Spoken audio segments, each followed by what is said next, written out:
Ito na, titikman ko na yung pinagmamalaki ng aking pamangkin na Ay, hindi mo kayo magsisisi. chicken sa 5-star Pero kumain po kayo chicken. ulit, galing ngayon ng Davao, babalik kayo. Talaga? Tapos ito yung pinagmamalaki niyang gawa niyang gravy, guys. So, Oo, ganoon lang po. titikman natin, ha? Mainit pa, guys. Sorry. Teka lang. Mainit pa eh. Ito si Tita Banso. Binakayan.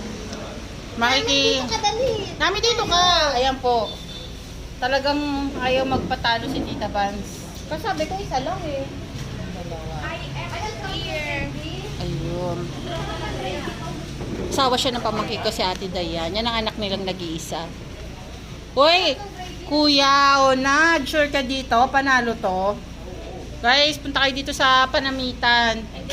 Ano? Sa Putol. Sorry guys. Sa Putol sa 5, chicken star. Oh, with Oh, chicken. may spicy. Ito spicy to.